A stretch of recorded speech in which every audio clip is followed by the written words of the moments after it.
Safikile ngempela ke ubhobhodla amabhounce lembe SK khona kuDuyaza khona indlela zomsakazo ukhozi FM indaba ekhulunywa ke iyona ke indaba ke ethinta ke iParis uzomazi kakhulu kumthandeni umfoka amanqele iningizimu Afrika yonkani yaziwa naphesheya kwezilwandle ngothando kwelemfashini ingezo ke kuthiwa iyona nto ngempela ke edlisayo kuze kuthiwe ke impela abantu babeyogeza kuthiwa bayahamba ke manje baya ke emdletsheni bekhomba khona njalo lebo Duyaza uzomkhumbula kunempahla zokugqoka zakakhanti eyidayiswa ke izitolo ezahlukahlukene ungena kakhulu ke nje emculweni kaMaskandi usaziwayo ama-album asawakhiphile inqwaba onke kuthiwa nje hayi ngiyakutshela ama hit by hit ngoba size siyofika kwi-hit eyiParis namhlanje kuthandeni mfaka amanqele Duyaza sufikile ndoda batshela ngiyanibingelela sisi uZimdola ngiyanibingelela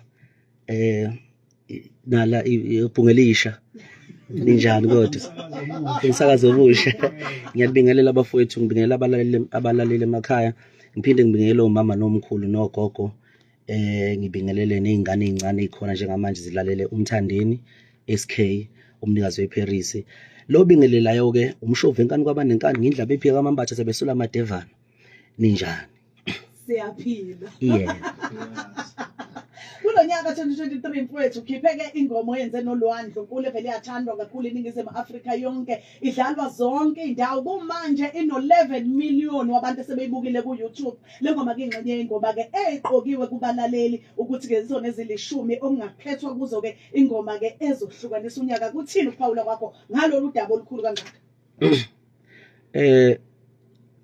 njengoba niyazi nonke siyazi sonke ukuthi njengoba ukhuluma ngendaba yengezo nje ukhuluma ngendaba yokuthi ngumuntu ukushuthwa isisoka uyabo ngoba ukugeza nesisoka ehambisana ngizoba mfishane kakhulu ngempendulo lapho ngizothi ukhozi ngicabanga ukuthi lwayiqala njengoba layiqala luzoyigcina lona futhi into layiqalayo siyabonga kakhulu bafowethu sibonga nje uthando esilibona nisinikeza lona ngendlela nesinikeza ngayo kodwa nje impendulo yami ithi ukhozi ngoba layiqala futhi ngicabanga ukuthi luyigcinayo lona yebo Duyaza omhlophe yebo hlabathi zolwandle ngaphambi kokuba nje ngibuze umbuzo cha ngingacela nje ukubonga mntakababa yebo ngegalelo lakho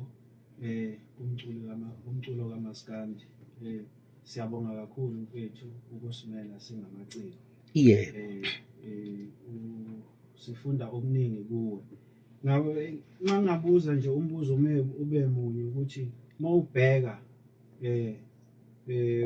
ubuka la waqala khona ungena emculweni kaMaskandi wake wayicabanga nje noma wayimagina usukuleli izinga okulona njengamanje njengoba sikhuluma nje namhlanje yebo empeleni ngingasho ukuthi ngangayicabanga ngoba lento lena mawubizela entweni thina silusa inkomo emakhaya sikhetha amathole senze konke imikhuba eyenziwa ngabafana ngangithi mangisedlelweni ngiluse umhlambi wenkomo yikababa ngibone sezizihlwele ngicula ngiphambi kwazo ngaleso sikhathi ngangibona ngusho nomuntu ekhaya ngangithanda kakhulu usho nomuntu ekhaya kwaya ngokuya kwafika igeneration leyo mgqumeni nomjengiseni ngayibona sengiyibhova ke ngqo lapho ngiculela inkomo mangiculela inkomo notshani ngibona ukuthi zihlwele lezi nganginamahloni ayisimanga angangeyena umuntu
in 2 weeks. Mm. Mina ngikhulume before, uyabona. Mm. So ngizama ukuthi into eyihithi mina kahle kahle noma ingoma into esukuzothandwa ngabantu ngiyakwazi ukuyishayela umhlahlo ngoba vele ngumuntu nje ophila impilo yokuthi into engiyikhuluma isuke izokwenzeka.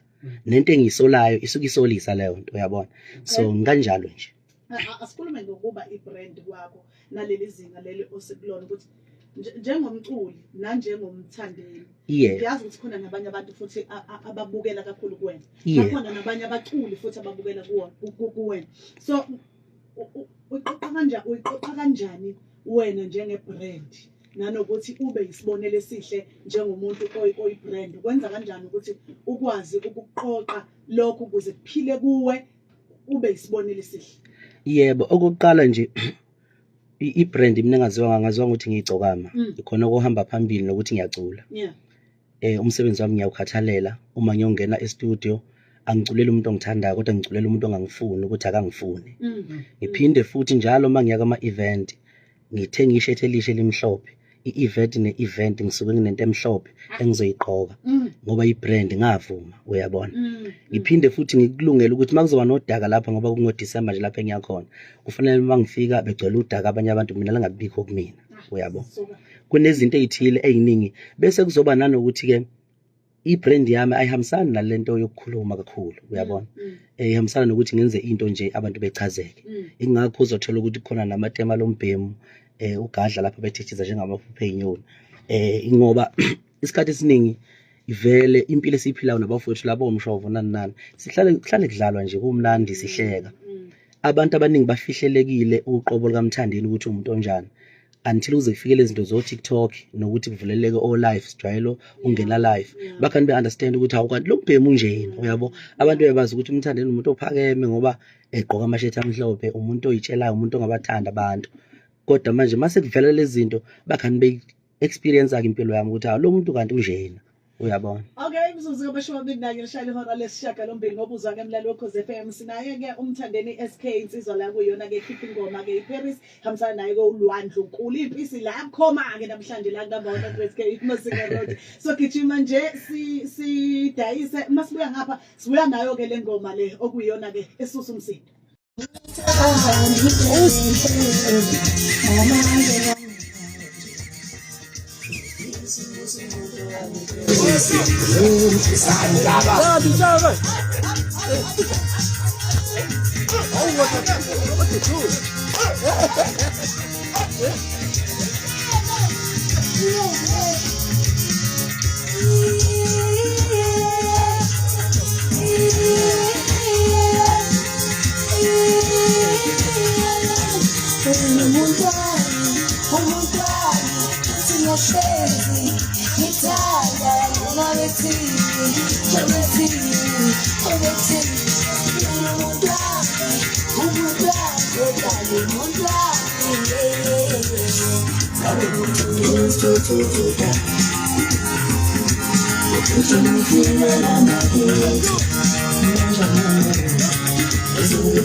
Asazodla imali asazi wayidlayo ngoba ke sobe sigijima kanje nge-31 ngiyatshela wena yobe kumnyama intaba sikhona ke silishumi ikhethiwe ukuzona ngasehlukanisa unyaka esidingayo nje ivoti lakho uyayizwa ke iParis ngempela akayidlambe ingane ifikile ithanda omncane ithanda omdala ithanda ogogo ithanda omkhulu ithanda nombani ithandeni SK uhamba ngenolwandle onkulu uthi ke Paris ukhona ke umnikazi wayo la no la endle zomsakazo nansi ingoma nayi ingoma ifikile ngoba sikhuluma ukuthi nama views awu 11 million kumanje okusho ukuthi le ngoma inelikhulu isasasa sifuna ukuzwa ke manje ukuthi uma usukhuluma ke nomlaleli ke wena ke usumtshela ke ngale ngoma yakho nesifiso sakho sezinto ofuna zenzeke